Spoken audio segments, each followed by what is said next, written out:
E nós vamos falar um pouco hoje sobre melhoramento genético. Tem uma conversa geral sobre essas questões de melhoramento genético. E eu vou usar um material aqui que foi disponibilizado, ele foi preparado pela Tânia, e foi um material preparado, direcionado para os alunos do curso técnico em cafeicultura, que é um curso que a escola já teve, eu acho que ainda tem, eu não participo mais da trabalho com ele, mas é um curso que já passou muita gente por esse curso, sabe? Eu trabalhei nele por muitos anos. Inclusive, essa apostila de melhoramento genético, que está no curso, ela foi escrita por mim, pela Luciana e pelo César Elias Botelho, que é melhorista da Epamig hoje. Inclusive, se eu não estou enganado, o César hoje é o responsável pela gerência da unidade sul da Epamig, que trabalha em Lavras.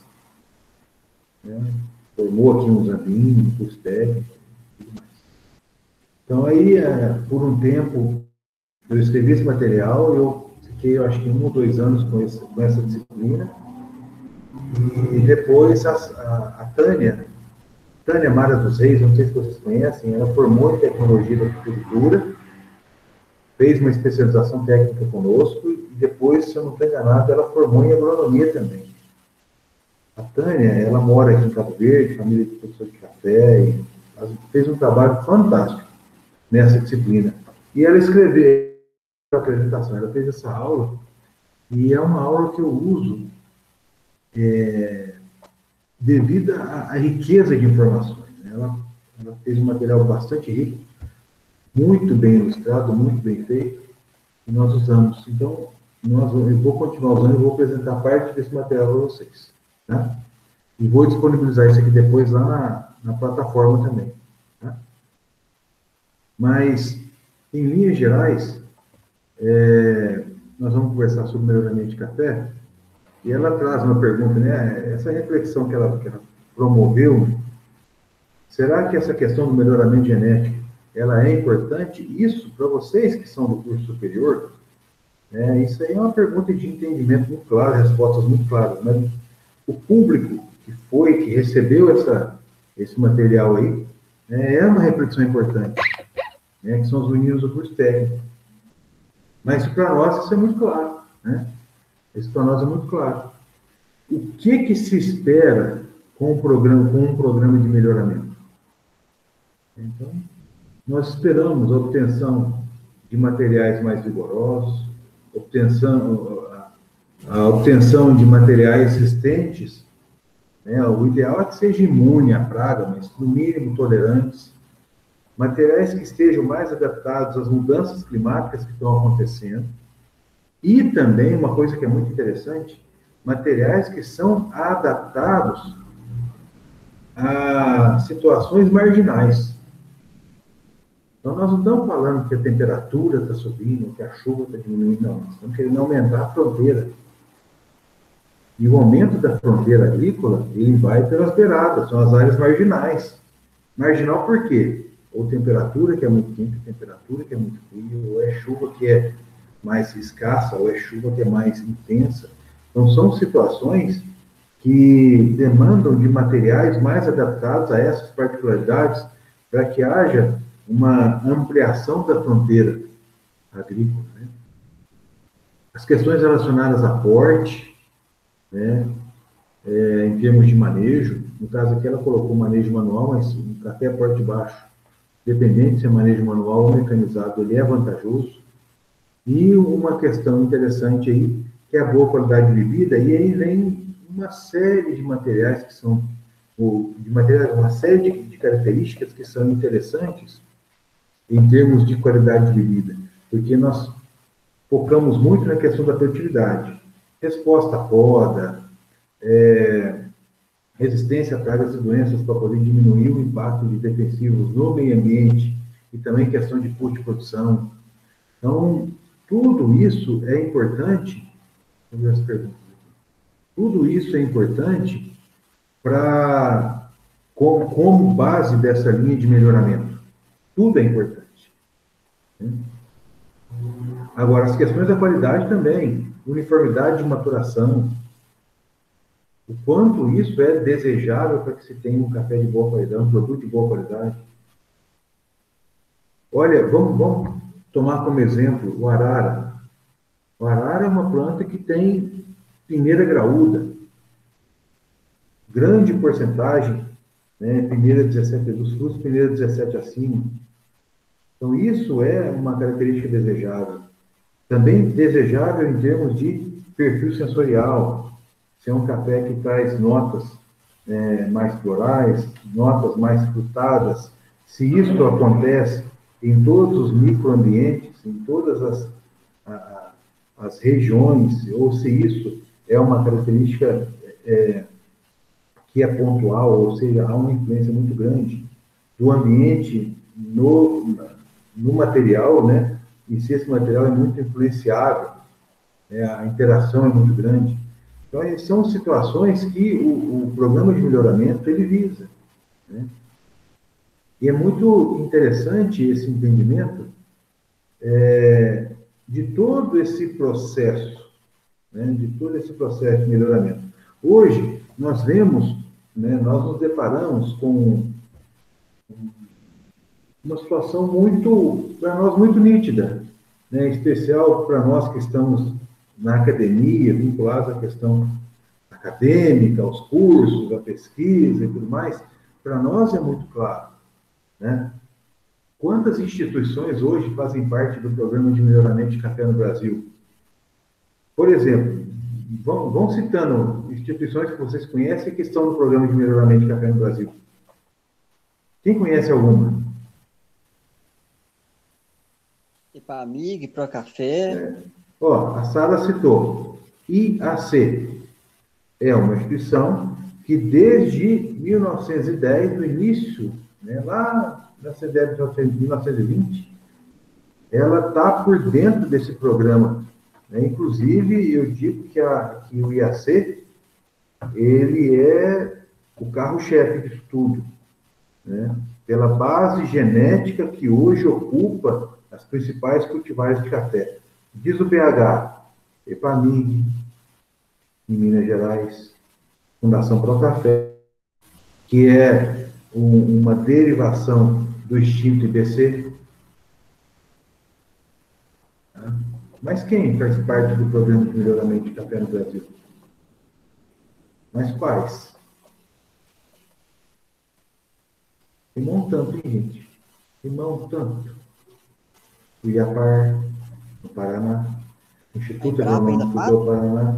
A Embrapa ainda está, não, a Embrapa está entranhada, que não tem jeito de tirar a Embrapa. Não tem como enxergar o programa de melhoramento de café no Brasil sem a Embrapa. A Embrapa, o IAPAR, a Universidade Federal de Lavras, a Universidade Federal de Viçosa, o INCAPER no Espírito Santo.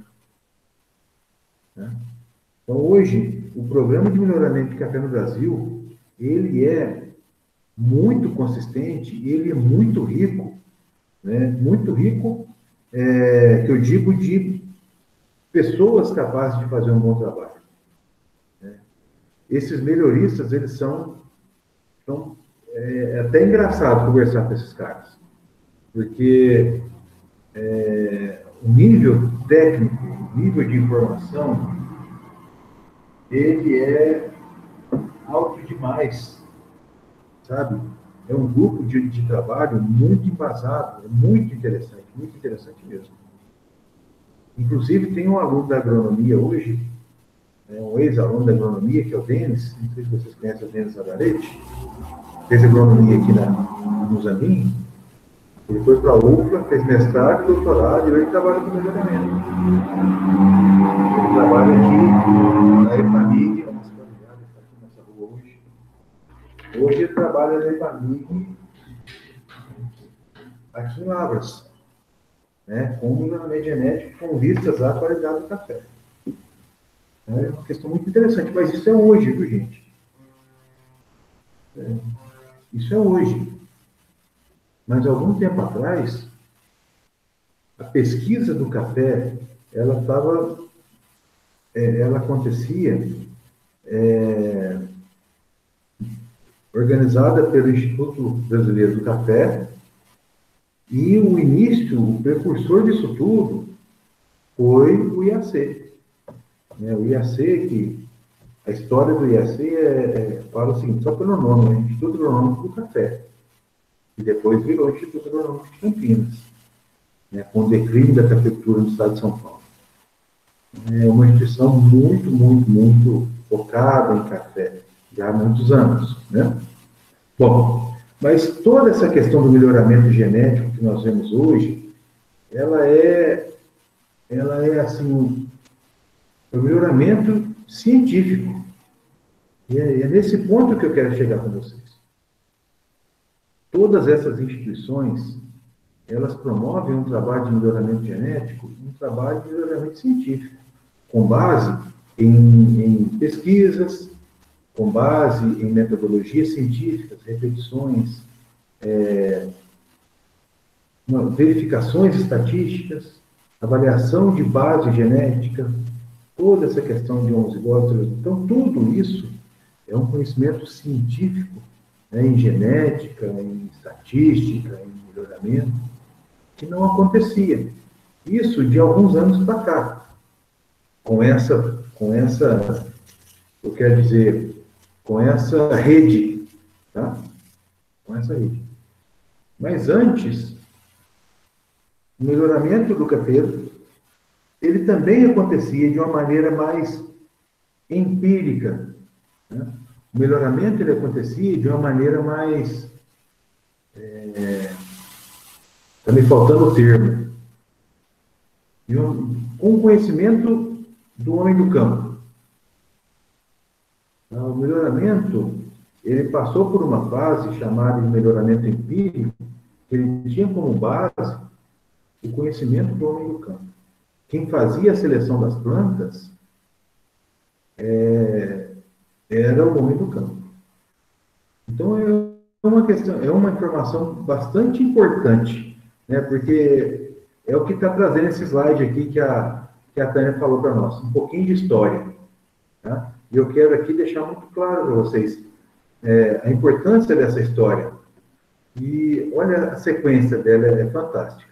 Ela traz para nós aqui, ó, 1727 foi quando o café chegou aqui no Brasil, né?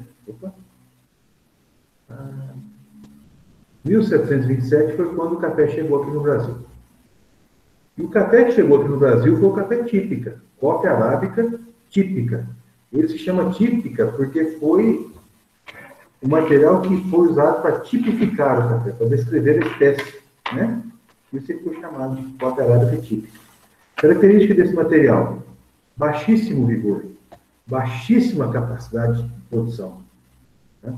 Eu tive a oportunidade de conhecer típica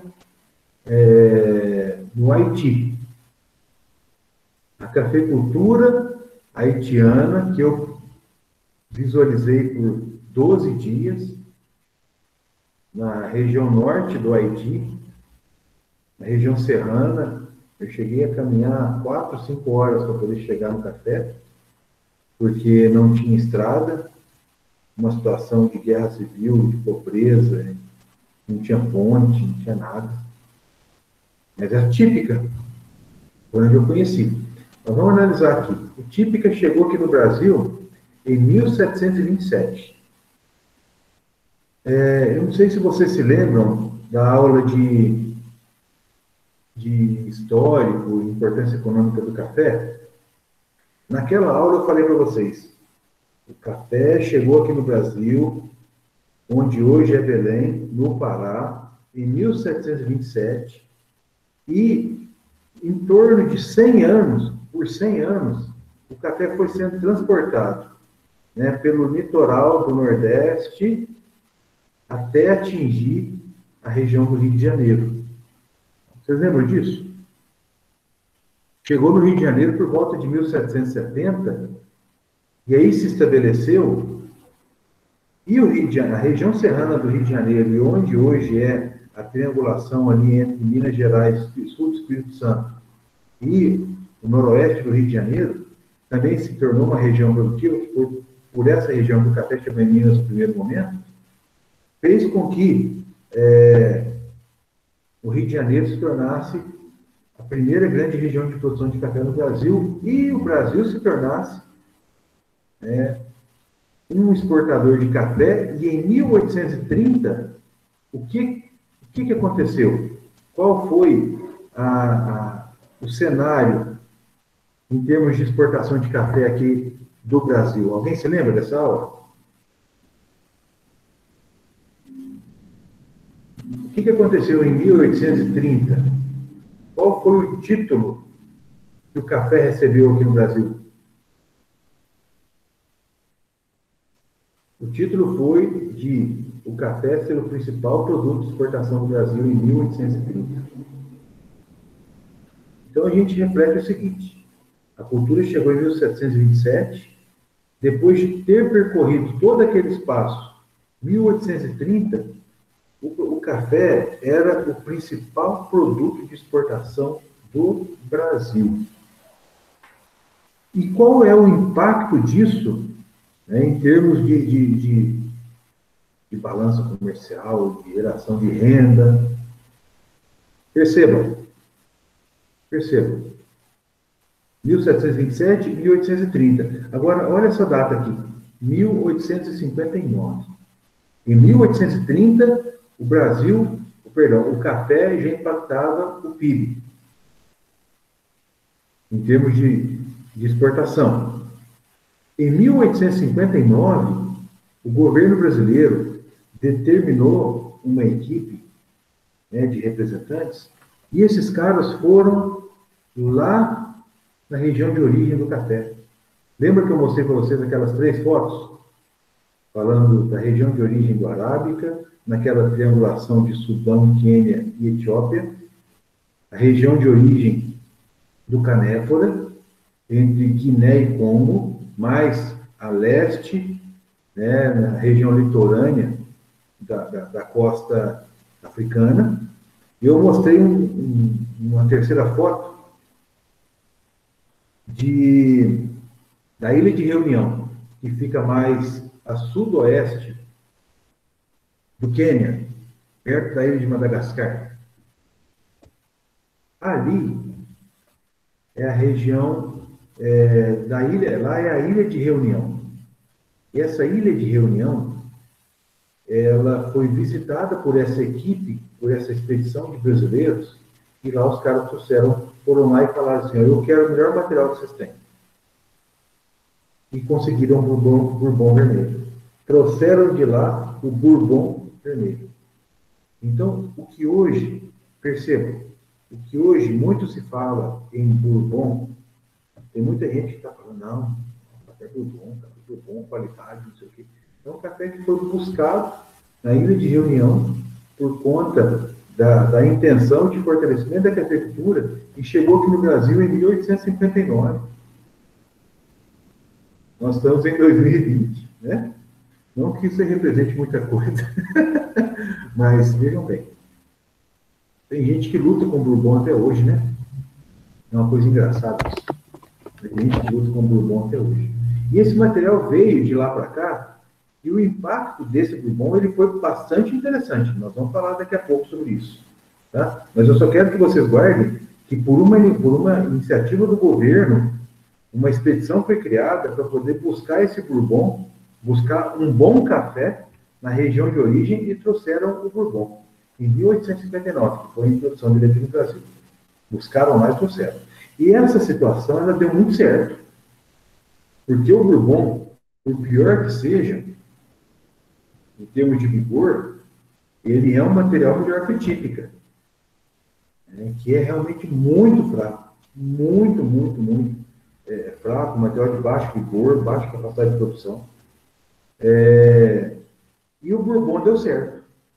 Quando o Bourbon deu certo, eles pensaram, se deu certo, vamos repetir. E aí, 40 anos depois, eles voltaram lá na Indonésia, na ilha de Sumatra, e buscaram o tal do café Sumatra. Café Sumatra também, ele é lindo. Ele é uma planta robusta, larga, né?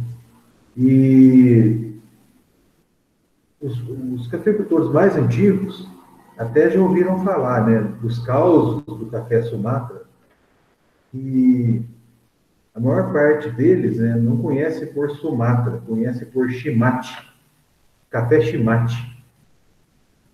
Então, se vocês têm pessoas mais antigas aí na cafeicultura, avós que têm história com café, pergunte para eles quais eram os cultivares, os primeiros materiais que eles ouviram falar lá atrás. É Bourbon e Chimate, aqueles mais antigos mesmo. Então, essas foram as duas introduções de café, né? mais, vamos dizer, históricas, né?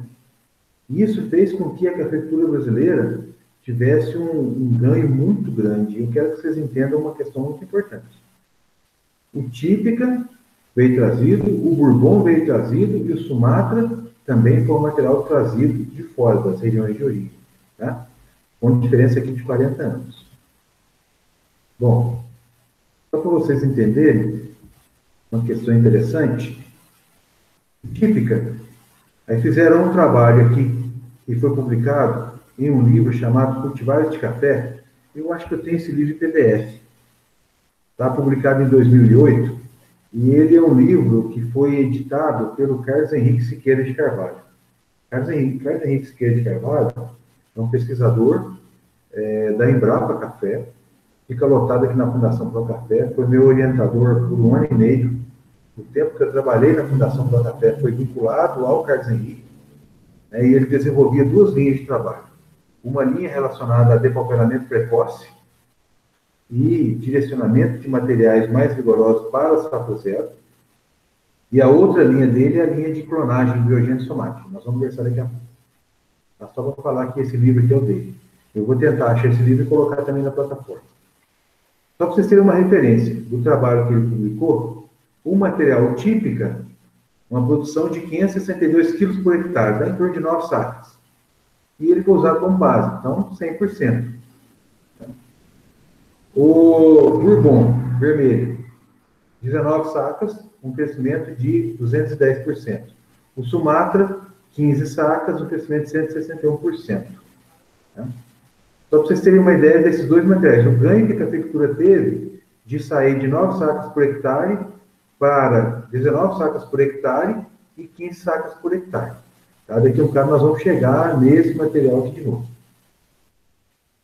As instituições que eu falei para vocês, né? IAPAR,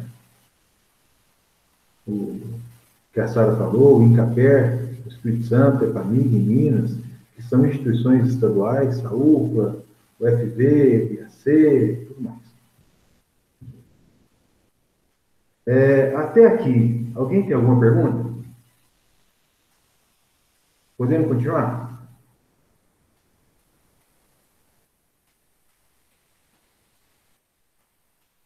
Então, se não tem perguntas, nós vamos continuar. Esses materiais, né, eles originaram outros materiais, né, por mutação. Tá? É o que estou dizendo para vocês aqui, ó. O tal do melhoramento empírico, que é aquele melhoramento que é feito com os olhos do homem do campo. Então, em 1870, foi trazida à comunidade um material chamado Maragogipe, que é uma mutação de Típica. Por que Maragogipe? Ele foi descoberto lá na Bahia, em uma lavoura de Típica. A Bahia estava no meio do caminho do Típica, antes dele chegar no Rio de Janeiro. E descobriram lá um material que tinha como característica as sementes grandes. Esse café Típica, gente, é uma situação bastante interessante. A semente, o Maragogipe, a semente do Maragogipe é uma semente que se destaca pelo tamanho. Ela chega a ter o dobro de uma semente graúda normal, que a gente entende, né? E aí o Maragogipe foi um material que chamou a atenção pelo tamanho da sua semente. E pensava em termos de produção. Mas é um material de baixo vigor, É um material de baixa capacidade de produção, baixa capacidade de resposta à poda, porte alto. É um material que apresenta uma série de limitações. Mas ele foi descoberto, ele foi apresentado por conta dessas sementes maiores. Em 1871, apareceu um café de fruto amarelo, que também era uma mutação típica. Isso foi muito importante, a chegada dele. Característica diferente dele, fruto amarelo, só isso. E ele foi chamado de amarelo de Botucatu, porque foi descoberto em Botucatu, estado de São Paulo. Melhoramento empírico, seleção de plantas pelos produtores. Então, aparecia aquela planta com aquela característica, aquelas sementes eram recolhidas e o produtor fazia a seleção e novas lavouras daquilo ali, pelo fato de ele apresentar uma característica diferente. Tá? Mas nada ainda muito representativo. Bom, e aí começam a acontecer situações muito interessantes. Percebam, 1870, aí já dá um pulo para 1930. Uma questão muito interessante aconteceu aqui. Foi descoberto, então, o bourbon amarelo. Já tinha o bourbon vermelho e tinha o amarelo de Botucatu. A diferença do bourbon vermelho para o amarelo de Botucatu? Apenas a cor do fruto. O bourbon vermelho, frutos vermelhos, porte alto, era a planta de origem que foi trazida lá da ilha de Reunião, foi simplesmente introduzida aqui no Brasil e já aumentou a produção, a média de produção de 9 sacas por hectare para aproximadamente 16 sacas por hectare. Apareceu o amarelo de Botucatu, que era uma mutação genética do típica,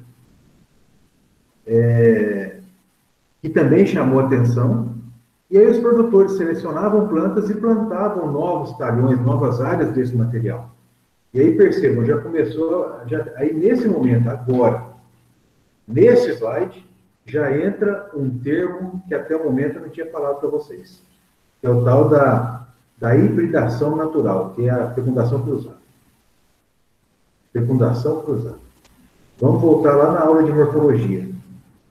O cafeeiro é uma planta de autofecundação pleistogâmica. Não é isso? O que seria uma planta de autofecundação pleistogâmica? Aparelho reprodutor masculino e aparelho reprodutor feminino viável na mesma flor. E a fecundação acontece com a flor fechada. Ou seja, a taxa de autofecundação do cafeeiro arábica, ela é altíssima. Diferente do que acontece no Coffea canephora. No canéfora, não acontece a autofecundação. Porque existe um evento, existe uma situação fisiológica no Coffea canephora que impede que aconteça a autofecundação. Coffea canephora é uma planta que apresenta autoincompatibilidade gametofítica. Vou repetir. Autoincompatibilidade gametofítica. Ou seja, há uma incompatibilidade entre os gametas da mesma flor, da mesma planta. O gameta masculino não consegue fecundar o gameta feminino. Ou seja, 100% de fecundação cruzada. A multiplicação do Coffea canephora, em função dessa 100% de fecundação cruzada, e essa fecundação cruzada, ela vai produzir materiais instáveis, naturalmente, porque quando é fecundação cruzada, você não tem estabilidade material. A multiplicação do Coffea canephora acontece por estaca, muda por estaquia. Então, eles cortam uma estaca no ramo ortotrópico, e dessa estaca do ramo ortotrópico eles fazem a muda, por estaquia. Só que eles não podem usar uma planta só, numa lavoura. Porque se eles usarem as mudas produzidas de uma mesma planta, eles vão ser autoincompatíveis, nunca vai produzir. Então, as lavouras de Coffea canephora, elas são formadas, os cultivares de Coffea canephora, são formadas por vários, por vários clones. Então, são 10, 15 clones que fazem aquela cultivar. São 10, 15 plantas que originam aquelas estacas para poder plantar, para poder fazer com que aquela lavoura seja produtiva. Porque não pode ser de uma planta só, por conta dessa alta incompatibilidade genética. Agora, no canteiro arábica, isso é a taxa de 90% de alta fecundação. Agora, percebam, da hibridação natural, e aí ela coloca uma perguntinha. Possivelmente, entre bourbon vermelho e amarelo de botucatu, aparecem plantas que são com a mesma conformação do bourbon, porém com frutos amarelos. Agora, percebam o que é isso. Vamos analisar isso na prática. Existia uma lavoura de bourbon vermelho. Próximo dessa lavoura de bourbon vermelho, uma lavoura de amarelo de botucatu, que era um material exótico naquele momento. Muito semelhante à arquitetura do bourbon vermelho, porém com frutos amarelos. E isso veio de uma mutação genética do típica. Até aí está todo mundo acompanhando? Essas lavouras estando vizinhas, próximas,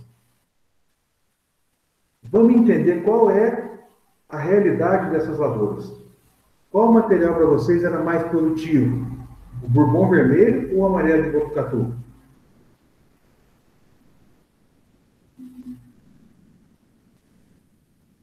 Pode abrir o microfone e responder, gente. O bourbon vermelho. Porque o amarelo de botucatu é um material proveniente da mutação de típica. E o típico é um material de baixo vigor. Então, o produtor, ele foi nessa lavoura de bourbon vermelho e colheu alguns frutos para poder fazer muda. E olha como é a bênção de Deus. Ele foi e pegou uns frutos, que dentro desse fruto tinha a semente, e a semente proveniente, oriunda de hibridação natural entre bourbon vermelho e amarelo de botucatu. Agora, por que ele deu a sorte de pegar a semente? Eu não sei. Quer dizer, claro que eu sei. claro que eu sei. E aí, ele pegou essa semente, fez a muda. Fez a muda de bourbon vermelho. Ele queria propagar o bourbon vermelho. E fez um canteiro de muda. E esse canteiro de muda, né, se desenvolveu, e esse cara foi lá e fez uma nova lavoura. Com essas mudas, dessa proveniente das sementes do bourbon vermelho.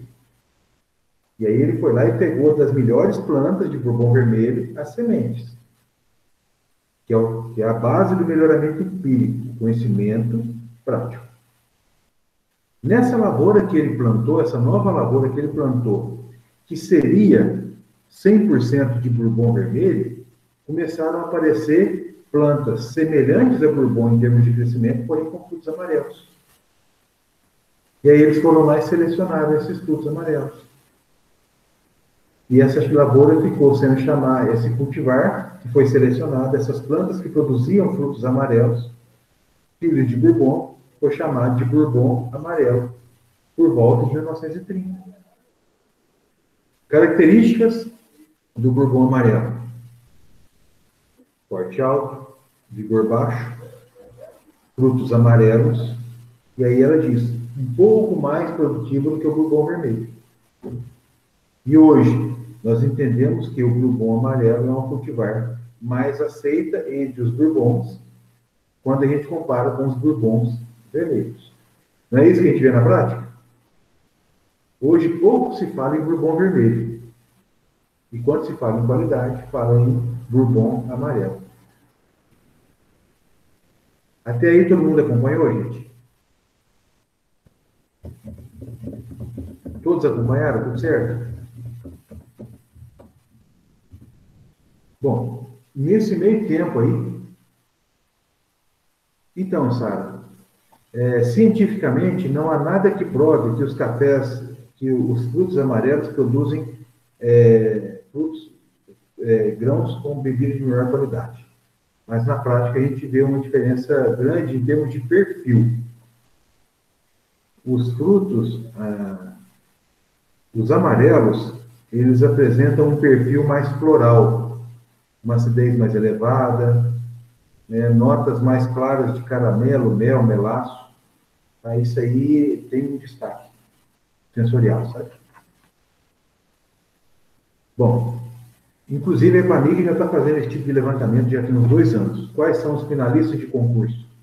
Café finalista de concurso. Exatamente por conta dessa dúvida. Aí, nesse mesmo período, 1937, também por esse processo de melhoramento empírico, né, o Bourbon vermelho, que foi um material utilizado, muito utilizado, depois da introdução dele aqui no Brasil, em 1859, que também, né, ajudou a abrir as fronteiras da cafeicultura brasileira, Rio de Janeiro, Espírito Santo, Zona da Mata de Minas, produtores de onde hoje o Caparaó, né, aquela divisa entre Minas Gerais e Espírito Santo, que é uma região lindíssima, e que eu gosto muito, tenho muitos amigos lá, graças a Deus, em lavouras de Bourbon, na Serra do Caparaó, Porte Alto, os produtores observaram algumas plantas no meio daquela lavoura de porte alto, plantas de porte baixo. E a diferença de porte ela é muito grande. O Bourbon pode atingir aí 3,5 metros, 4. E o Caturra, 1,80 m, 2 metros, no máximo. E aí apresenta algumas questões em torno desse Caturra, que não é só a questão do porte, né? Nessa lavoura de Bourbon vermelho, os produtores observaram plantas que tinham porte baixo. Porte baixo, uma altíssima capacidade de produção, uma uniformidade de maturação nunca vista. Sabe? Então, enquanto as rosetas do porte alto estão distanciadas aí em torno de 8 a 10 centímetros, e aí são os nós onde estão localizadas as gemas seriadas, que vão se tornar flor, você tinha lá aqueles glomérulos, né, aquele nó cheio de fruto. Um café porte baixo, a distância internodal ela é menor. Então há uma sobreposição dos frutos, um encontro desses frutos, e forma aí um canudo de café. Isso é impressionava. Realmente esse material é um material mais produtivo. Mas ele apresentava um problema gravíssimo, que é o depauperamento precoce. Produzia tanto, a capacidade produtiva dele é muito alta, maturação muito uniforme e alta produtividade, depauperamento precoce. Esse material produz aí 3, 4 safras e morre de produzir. A planta deforma. Mas aí foi a chegada do material porte baixo, dentro, né, desse processo de seleção de plantas processo feito pelos produtores, que é o tal do melhoramento empírico. Vou ver aqui algumas perguntas. É isso aí, tudo certo. Bom, até aqui, vocês acompanharam? Está tudo certo? Então vamos ali naquele quadro de novo. Eu quero mostrar para vocês aqui, ó. Típica, 9 sacas por hectare. Aí veio o Bourbon vermelho com 19. Aí veio o Sumatra com 15. Aí apareceu o amarelo de Botucatu, que era igual típica, só mudava a cor da casca. Mas depois apareceu o Bourbon amarelo, com produção de 27 sacas por hectare de média. Isso aqui é um experimento do Carzenin, publicado no livro. Publicação desse livro, Cultivar de Café. E o Caturra com 12 sacas por hectare, mas tudo concentrado. Aí planta com depauperamento precoce. Então, já falei para vocês de típica, de Caturra, de Sumatra, de Bourbon vermelho e de Bourbon amarelo. Tá certo? Até aqui, alguém tem alguma dúvida? Quer fazer alguma pergunta?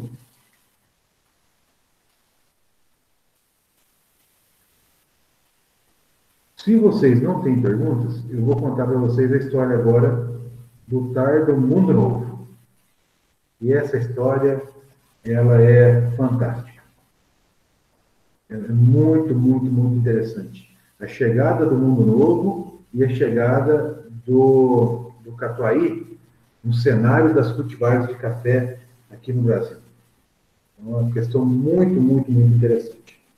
Então, repassando, o Típica chegou em 1727, o Bourbon chegou em 1859, o Sumatra chegou em 1896, e aí vieram amarelo e Botucatu, veio o Bourbon amarelo, né, desse cruzamento natural, ou dessa possibilidade de cruzamento natural de amarelo e Botucatu com Bourbon vermelho, e aí depois veio o Caturra Porte Baixo, tudo cafés que foram selecionados pelo produtor.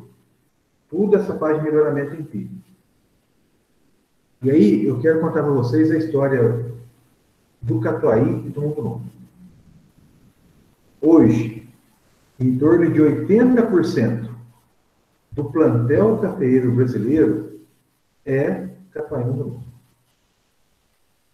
Os produtores, eles são muito presos, né, a esses materiais. Descrição. Né? Mundo Novo, um material que foi lançado em 1943, um trabalho árduo feito pelo Dr. Alcides de Carvalho, no Instituto Agronômico do Café, ou que virou depois o Instituto Agronômico de Campinas, lançado aí em 1943, um café de porte alto, arquitetura uniforme, que apresenta 3 formatos de arquitetura, né, que daí a pouco eu vou contar para vocês, vou fazer um desenho aqui para a gente falar sobre o Mundo Novo. Deixa eu até já pegar meu tablet aqui, meu tablet na minha mesa, para poder fazer o desenho.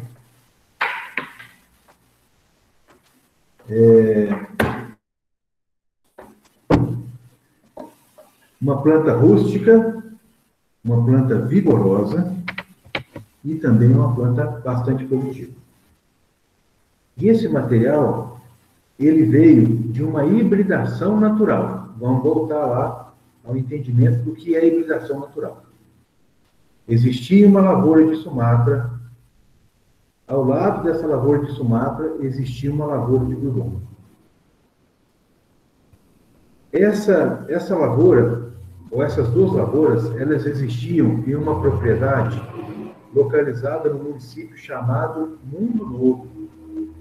Mundo Novo era o primeiro nome de um município que hoje se chama Urupês, na região norte do estado de São Paulo, e faz divisa com o Cerrado Mineiro.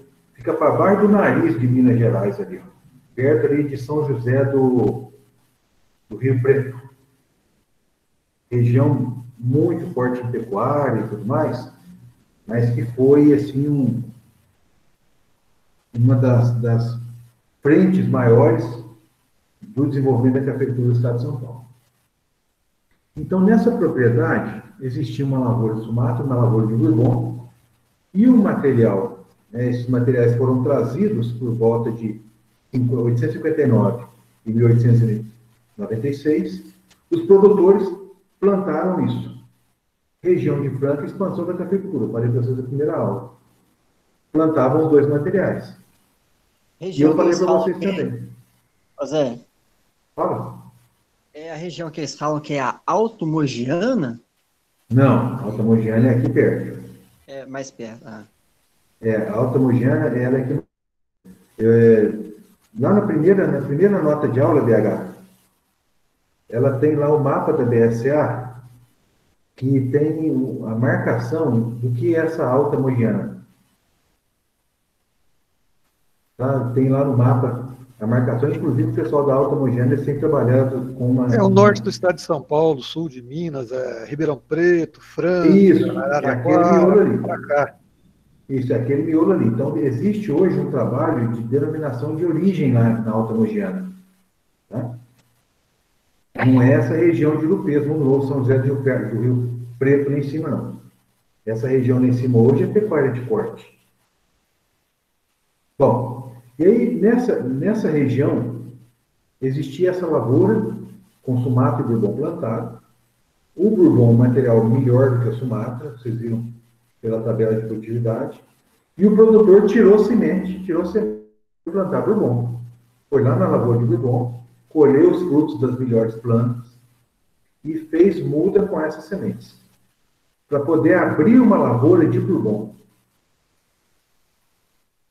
Melhoramento empírico, por quê? Porque o produtor foi lá e selecionou das melhores plantas os frutos. Tirou dessas melhores plantas esses frutos.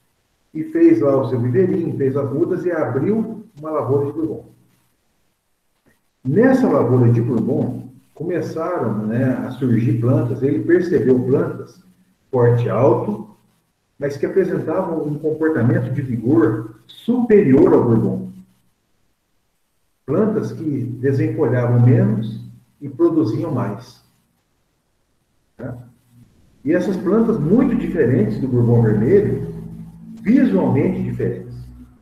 E o produtor foi nessas plantas e tirou semente. Essas sementes que ele separou dessas plantas mais vigorosas dessa lavoura de bourbon vermelho, esse produtor mandou para o IAC, o Dr. Alcides. E aí, por volta de 1920, o Dr. Alcides iniciou, em 1930, iniciou o programa de melhoramento desse material para estabilizar essas características de porte alto, vigor, produção. E em 1943 ele lançou esse cultivar muito novo. Então o Dr. Alcides estabilizou no IAC essas características que fizeram com que aquele produtor selecionasse essas plantas.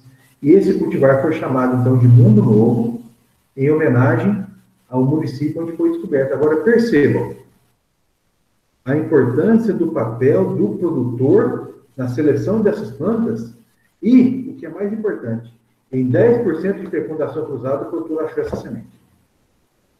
Então tem um trabalho maior por trás disso aí, né? E hoje o programa de melhoramento de café no Brasil, ele tem como maior base genética, que é estreita, né, a maior contribuição em termos de base genética, de Mundo Novo. O Mundo Novo está presente em todos os cultivares. Percebam como as coisas são muito interessantes. Como eu disse para vocês na primeira aula sobre o café, né? Café é uma bebida intrigante. Café é uma planta intrigante. A descoberta de Mundo Novo, ela é para a gente pensar. Né? Então, só para a gente ter uma ideia, eu quero fazer um desenho aqui sobre os Mundo Novo. Deixa eu abrir aqui o pente.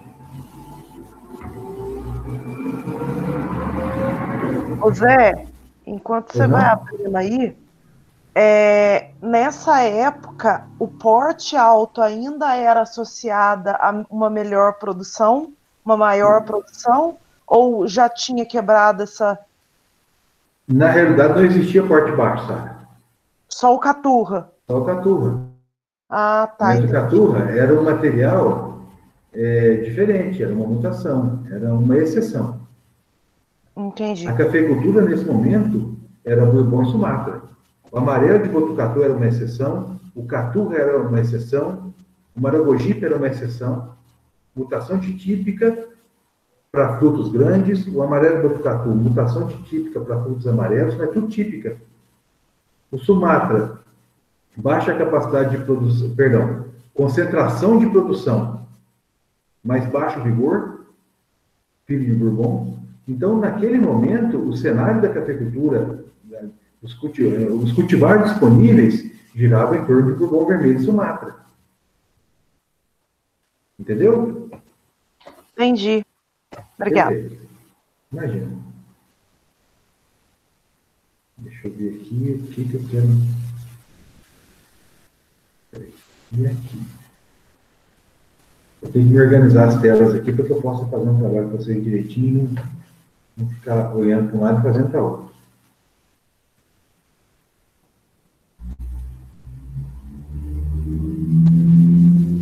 Vocês estão vendo agora a tela branca. Isso. Bom, vou fazer um esquema aqui dos Mundo Novo. Né? Existem 3 grupos de Mundo Novo.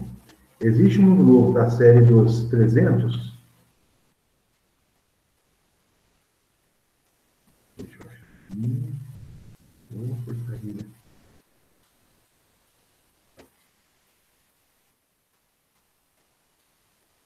Mundo novo da série dos 300. Mundo novo da série dos 400.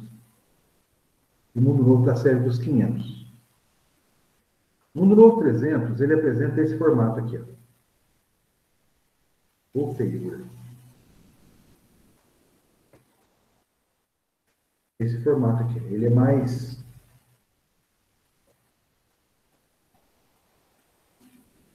A planta apresenta esse jeitão aqui, né? Essa parte de baixo, ela é mais larga do que a média da parte de cima. A planta apresenta um formato mais triangular. O mundo novo dos 400, ele é assim, ó.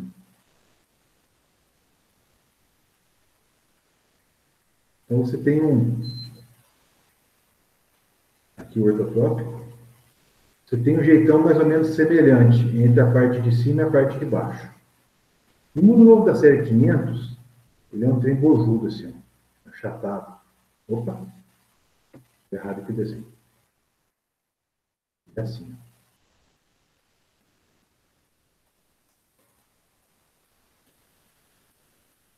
Ele é uma planta muito larga, com ramos plagiotrópicos muito grandes. Tá? Então, esses caras são... O telefone não para. Esses aqui são os grupos de mundo novo que foram lançados pelo IAC. Então, existem alguns que são famosos, né? Dentro do mundo novo 500, tinha um que era muito famoso, era o tal do mundo novo 515. Só que esse aqui já não existe, não é muito plantado mais. Eram plantas muito largas, parecia a copa de uma laranjeira sem o tronco, arrastando do chão. Ramos plagiotrópicos muito compridos, né, uma planta que ocupava assim, uma grande circunferência. Dentre os esse mundo novo da série dos 300, né, aí tem o 376/4, 379/19, que são os mais famosos. Característica dele: parte de baixo, ramos plagiotrópicos muito compridos, e a parte de cima, uma copa mais fina, tá? Esse formato triangular. E da série 400, da série dos 400, existe um famoso também, que é o 47419? Não, 37919. Acho que é 47419. 47419. Eu acho que é esse mesmo. Esse aqui eu não tenho certeza se é esse número, não. Tá? Eu vou dar uma conferida depois, eu falo para vocês, mas eu não tenho certeza. Mas a característica desses caras aqui, ela é muito legal. A uniformidade da copa, ela é mais adequada à questão de aplicações defensivas. Porque se a gente pensar que a barra de aplicação está aqui, deslizando para cá, aqui a distância até atingir, ela é maior do que aqui. Então, isso aqui gerava um descompasso em tecnologia de aplicação. Por que eu estou dizendo isso? O 376/4 e o 379/19 são linhagens de mundo novo que são muito encontradas aqui na região sul de Minas. Com o avançar da cafeicultura para a região do Cerrado Mineiro e a intensificação da mecanização, e o que tinha disponível naquele momento muito consistente era o mundo novo, dentro dos programas de melhoramento. Isso aí aconteceu em 1980, lembra daquele fato histórico lá, né? Nós falamos na primeira aula. O material que foi utilizado dentro do mundo novo, né, que depois eu vou resgatar a questão de produtividade, vou voltar, só para antecipar aqui uma historinha. Com o estabelecimento da cafeicultura no Cerrado e o advento da mecanização, a facilidade maior em mecanizar no Cerrado e no sul de Minas, esse mundo novo da série 300, eles não foram os escolhidos para ir do Cerrado. O que foi escolhido para ir para o Cerrado foi esse mundo novo da série dos 400 por conta da uniformidade de copa. E aí, quando se pulverizava, você tinha uma distribuição mais uniforme, um trabalho mais, uma resposta melhor em termos de tecnologia de aplicação, de manejo, de poda e tudo mais, por conta da copa. E o mundo novo que foi plantado lá no Cerrado é o 47419, se eu não estou enganado. Eu acho que é 47419 mesmo. E esse 47419, esse mundo novo, ele recebeu um nome muito interessante. Ele foi chamado de Acaiá. O cultivar Acaiá, ele é uma seleção dentro do mundo novo de plantas com arquitetura mais cilíndrica e mais uniforme em relação do terço inferior com o terço superior. E olha que questão muito interessante, questão interessante. Quando esse café foi levado para o Cerrado, para abrir fronteira, o Cerrado a gente sabe que é uma região mais quente, né? E aí, tanto que a seca lá está bem mais acentuada que aqui na nossa região sul de Minas. Isso aí está sendo feitos vídeos e vídeos e reportagens sobre isso. E dentro dessa lavoura de Acaiá, começaram a aparecer plantas que tinham um comportamento diferente, que em ano de estresse hídrico e elevada temperatura, enquanto grande parte das plantas sentia muito, algumas plantas não apresentavam um estresse tão intenso. Sofriam, mas a capacidade de recuperação delas, ela era maior. Né? E aí, dentro dessas lavouras de Acaiá, eles selecionaram algumas plantas mais adaptadas à questão as questões edafoclimáticas do Cerrado e chamaram essa nova cultivar, dentro do programa de melhoramento científico, agora já feito pela ETAMIG, de Acaiá Cerrado. Acaiá Cerrado. E ela foi lançada com o código MG 1474. 1474, por isso que eu digo que eu acho que é 47419, por conta do número inicial dela, o número de lançamento do Acaiá Cerrado, MG 1474. Então, aqui eu estou falando para vocês que o mundo novo, deixa eu mudar aqui o pincel,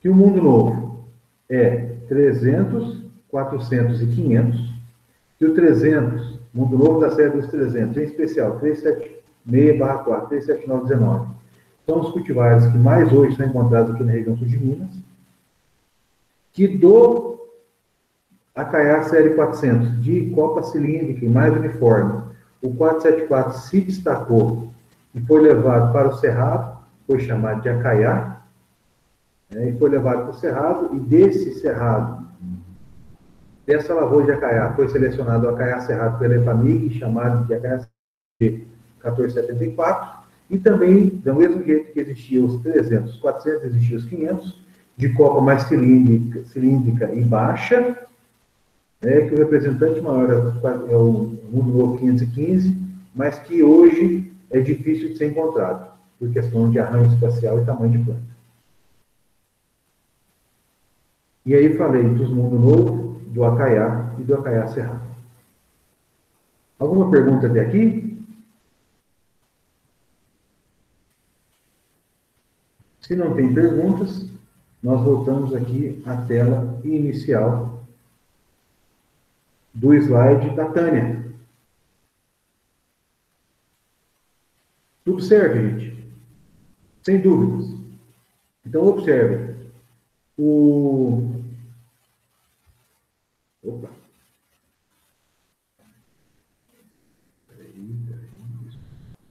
O Mundo Novo, então, foi lançado em 1943, vindo de uma sorte, uma bênção muito grande do encontrar dessa semente, o envio dessas sementes para o Instituto Agronômico de Campinas e todo esse trabalho de estabilização feito pelo Dr. Alcides Carvalho.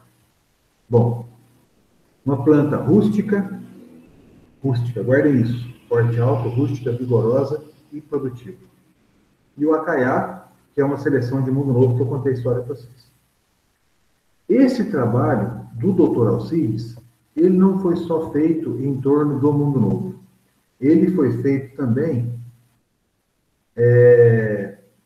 com uma linha de cafés porte baixo.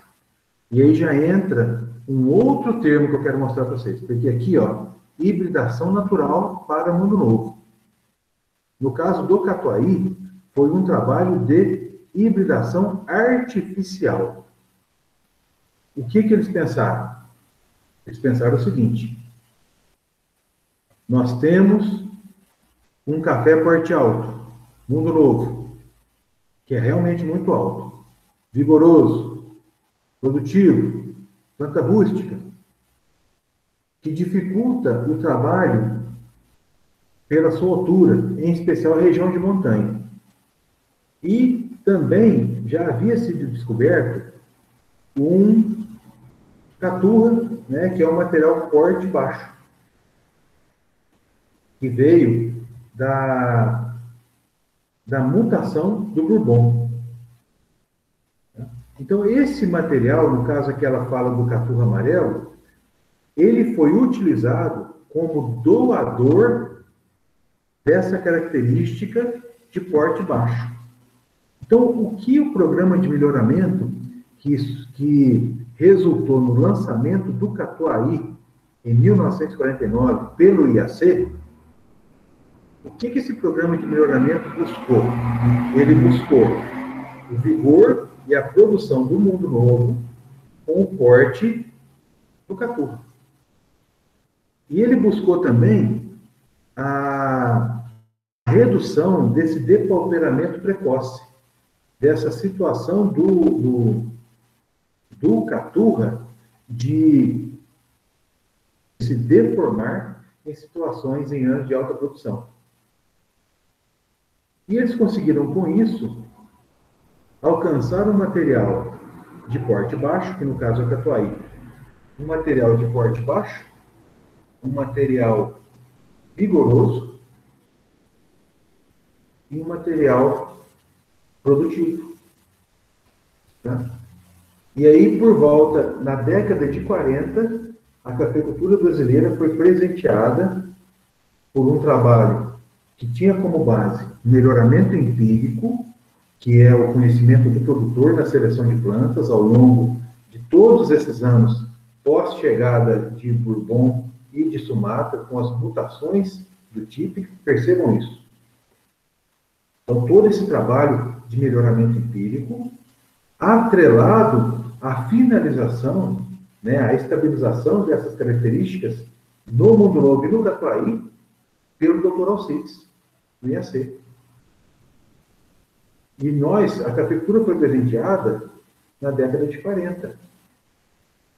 Então, nós estamos há 8 décadas depois, ainda falando de Catuai de Mundo Novo, pelo amor de Deus. Tá bom? Então, é um negócio que a gente tem que pensar.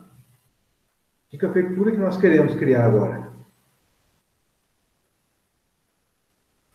Bom, falar um pouco sobre o processo de hibridação, gente. Antes da gente chegar naquela tabelinha, só para poder exemplificar vocês. Lembrem, o café, ele tem a fecundação com a flor fechada, café arábica, cleistogâmica. Então, antes da viabilidade desses gametas masculinos, tem que haver a retirada deles. A retirada se faz retirando as pétalas, porque na base da pétala está a fixação das anteras. E aí há a exposição do estilostigma, tá? Que é o aparelho reprodutor feminino. Então percebam, aqui ele está exposto. Bom, aí se faz a proteção dele, a marcação e a proteção, e faz a polinização, e aí retira lá um chumaço. Por exemplo, eu quero fazer o cruzamento de Catuai com Mundo Novo. Então eu pego, esse aqui é um ramo de Mundo Novo, que eu tiro o aparelho reprodutor feminino, protejo as flores, e pego as flores do catuai. E esprego essas flores no aparelho reprodutor do mundo novo. Então aqui tem todos os papéis, aqui, todas as etapas, né? Então, a doação de gameta masculino para o gameta feminino.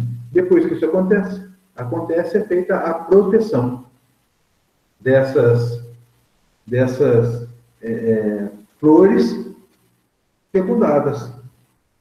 Depois que essa proteção ao pegamento, o estilistigma seca e fica aí o chumbinho. Qual a chance de ter 100%? Existe uma chance de não ter 100%. Mas o processo de fecundação cruzada é isso. Quem faz isso são essas instituições. Bom, só para a gente finalizar aqui, essa primeira parte, nós chegamos então em Mundo Novo e Catuai.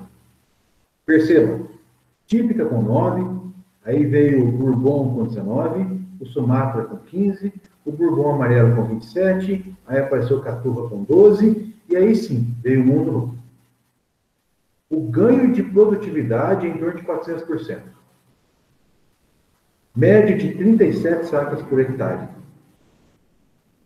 E o Catuai, no trabalho que foi apresentado aqui pelo Carlos Henrique, uma média de 33 sacas por hectare. Um ganho de 356. Ah, Zé Marcos, mas o café Catuai, ele produz menos, porque você tem uma planta menor. Ah, essa planta menor, ela tem menor capacidade de produção em relação à planta maior. Vocês já ouviram falar isso? Tem muita gente que fala que não gosta de plantar porte baixo, porque o porte baixo ele não produz igual um porte alto. Aí eu vou fazer uma pergunta para vocês. Qual a diferença do porte alto para o porte baixo? Ou melhor dizendo, vou refazer a pergunta. Qual característica morfológica faz com que as plantas de porte baixo sejam menores que as plantas de porte alto? É a região entre os nós. É a região internodal. E não a diminuição do número de nós. A produção, a atividade meristemática, ela é muito semelhante. Ou seja, a produção de um par de folhas novas com um intervalo médio de 20 a 25 dias por ano, média por ano. Certo? Ou seja, tanto a parte alta quanto a parte baixa, esses caras vão ter a mesma produção de folhas. Se eles têm a mesma produção de folhas de nós, eles têm o mesmo número de nós.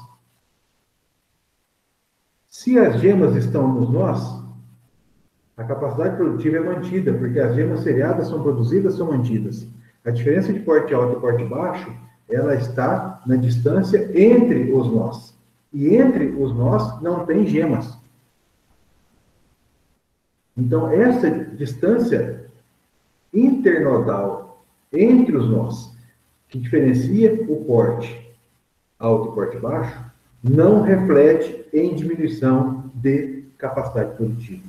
Tanto que abaixo aqui, ó, eu vou falar para vocês do Icatu. Icatu é um café porte baixo. Perdão, Icatu é um café porte alto. Capacidade produtiva dele, idêntica do Catuai. O Catuai, 33 sacos por hectare, muito próximo do Mundo Novo. E hoje existem materiais porte baixo que são muito mais produtivos que o Mundo Novo. Então, vocês coloquem por terra toda essa situação de que o porte baixo produz menos, porque vocês já estão entendendo que a produção dos frutos acontece nos nós. E não há diminuição de produção de número de nós. O crescimento ele é semelhante. Só a distância ela é menor. Ah, mas essa distância ela é menor e ela vai limitar o espaço de desenvolvimento dos frutos. Vai mesmo. Quando você tem deficiência de zinco. Então, não é o porte. É a baixa disponibilidade de zinco, que faz com que haja uma menor expansão celular e, consequentemente, uma menor distância entre os nós. Mas isso não é por conta do porte, é por conta do erro nutricional.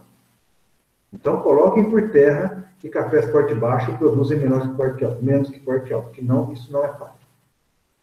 Alguma pergunta até aqui, gente?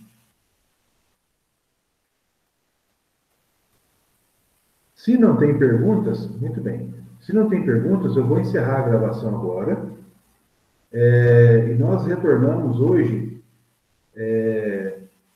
para a gente continuar essa aula de melhoramento. Eu vou começar a falar para vocês de cultivares.